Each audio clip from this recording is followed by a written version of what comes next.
What is up, everybody? Welcome back to the Geek Pantheon. I am Eric, and today we are diving into personal side quests. Those moments where your character's backstory becomes more than just a cool origin for your character and becomes a living, breathing part of the campaign. And a huge thank you to the sponsor of today's video, World Anvil, but more on them a little later on in the video. Personal side quests are all about character development and campaign immersion. They can add depth to both your character and the game world, but let's be honest, they can go horribly wrong if not handled with care. We'll be navigating this treacherous landscape from both a GM and a player perspective.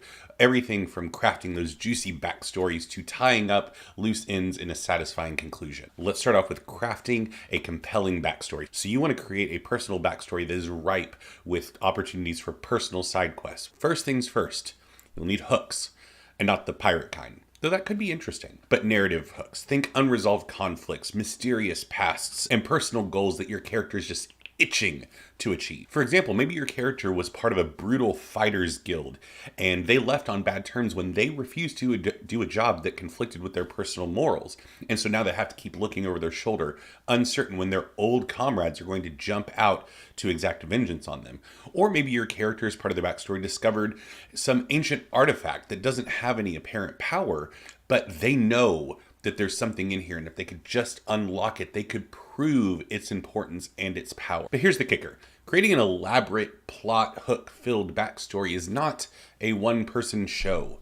You absolutely need to get your GM involved on writing this, because the worst thing that could happen is you craft this interesting, compelling vengeance narrative for your character, and it fizzles out because the GM never knew to include this nemesis in the campaign. Let's say your character is seeking revenge on a wealthy noble. Let's say your character is seeking vengeance on a wealthy noble who wronged their family, but the GM is creating a campaign in a post-apocalyptic wasteland where there's no noble class.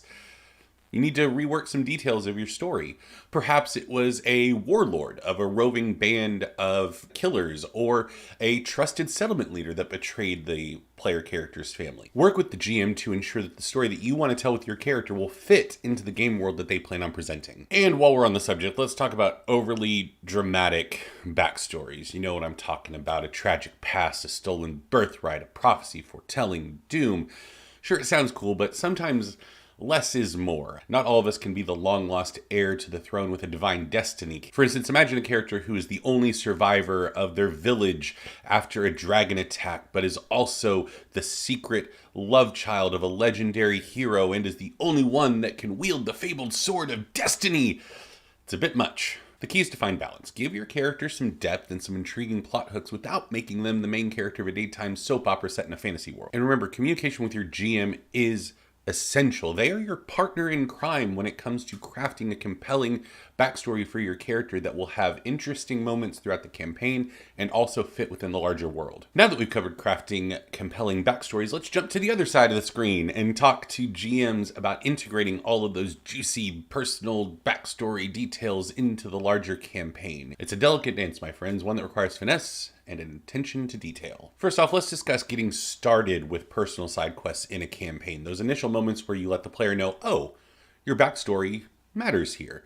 Introducing key NPCs is a great start. If your player character that you are creating this personal backstory for has a backstory rife with family drama, and their family got divided up and split off to the winds, and their end goal is to find out what happened to their parents, what happened to all their siblings. Well, having one of those siblings show up as an unexpected ally or a potential rival is a great start down that road, because it's showing, oh, there's more here. You can also place personal plot relevant locations in the path of the party's main quest as well. If, as part of the larger campaign story, the party needs to go to this ancient temple to recover an artifact, why not make that also the same temple where the druid's mentor disappeared from years ago, leaving behind a clue as to the next location where they might be found. Killing two plot hooks with one stone. Now, I want to be clear, though, because what a lot of people might have heard me say is integrate your player character's personal side quests into the main quest. Don't do that. The locations are shared, but the mentor doesn't have a larger role to play in the artifact that they are searching for. They are just found in the same place. And don't forget about twists. Let's say that the party is boarding the ship of a feared pirate captain, only to discover that pirate captain is the estranged parent of the party's rogue. Drama, intrigue, plenty of opportunities for personal growth. Now let's talk about pacing and balance, because as a GM, you're going to naturally be more drawn to the type of stories certain players are going to tell, because they're the type of story that you would tell if you were a player at the table. If you're somebody that really likes vengeance quests and things like that, then you're going to be really drawn to the player character's backstory that is focusing on that, and less so with the player character's backstory who their ultimate dream is to refound their parents' brewery.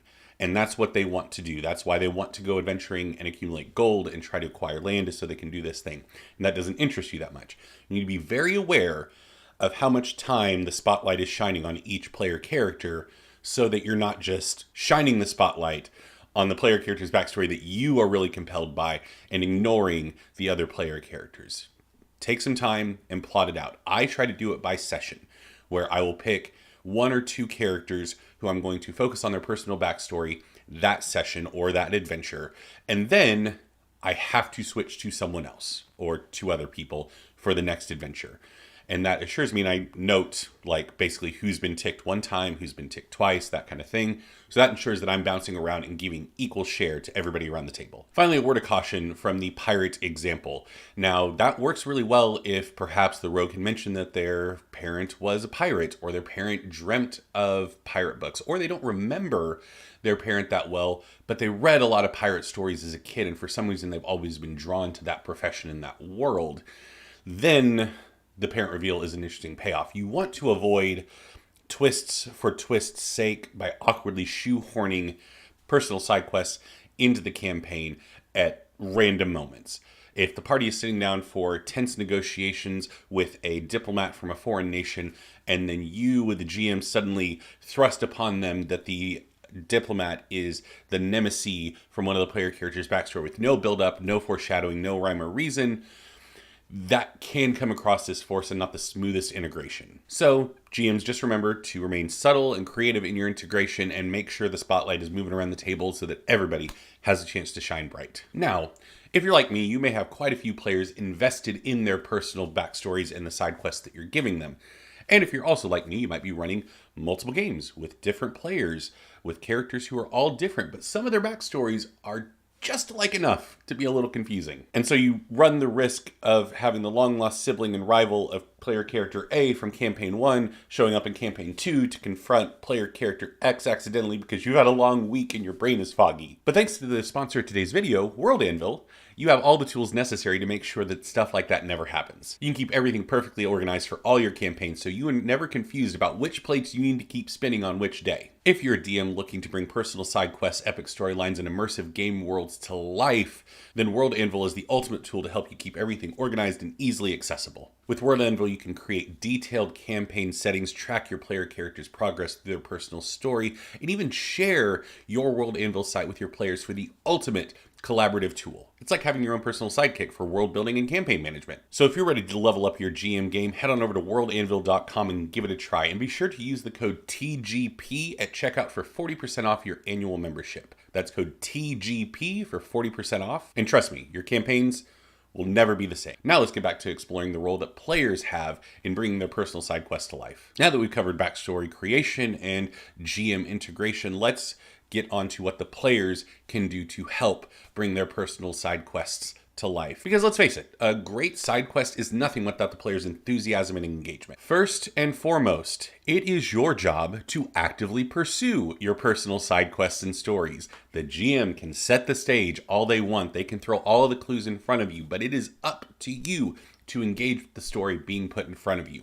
If a mysterious stranger walks up to your character in the street with information about your lost mentor, do not shrug it off. Lean into the moment and explore where that story leads. On the GM side, supporting character development is key. This means rewarding roleplay and facilitating meaningful actions between NPCs and the player character and their interactions with the larger world. If a player is going above and beyond to bring their personal side quests and their backstory to life in your game, consider giving them in-game rewards, whether that's a magical item tied to their backstory or even just inspiration. And let's not forget about the power of teamwork. Players, you can play a huge part in the personal side quests of your fellow players without stealing the spotlight. Get involved by asking a lot of questions, offering assistance, and showing genuine interest in their character's story. Just remember to let whoever character's story it is to be the one taking the lead. For example, if a party member is trying to solve the mystery of their stolen birthright, and your character has the noble